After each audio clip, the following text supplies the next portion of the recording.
A new bill heading to Governor Scott's desk could seal the criminal records of those who were arrested but later found not guilty. ABC 7's Jess Dowdrick joins us in the studio to explain what changes could come as a result of this bill. Jess. Good evening, Haley. Supporters say this bill would remove a stigma that follows people around who were never even convicted by the court system. Others argue that this would create public safety concerns because of the unknowns of what led to a not guilty verdict.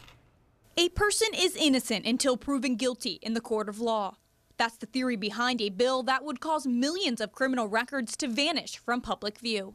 It's pretty easy to get somebody to accuse somebody of a crime. I mean, people in bad breakups do it all the time. The bill, sponsored by Sarasota Senator Greg Stubbe, would do two things. First, records would be sealed for anyone who had criminal charges dropped, was acquitted during a trial, or was found not guilty of a crime. That means if a future employer did a background check, it would come back clean. I do believe that people who have not been convicted should not be subjected to losing jobs, losing apartments, and that sort of thing because of a background check that brings up a charge that was never proven.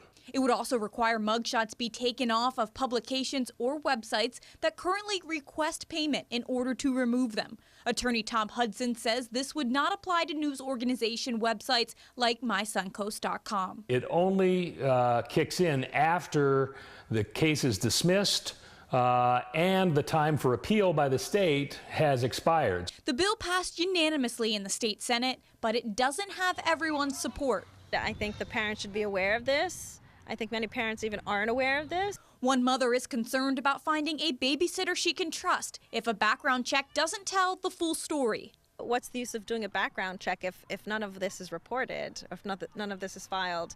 And I think it gives the parents a false sense of security. You would still be able to get the information physically at the clerk of court's office, just not online.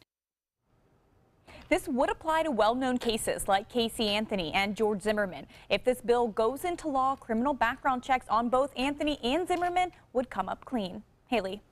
Thank you, Jess.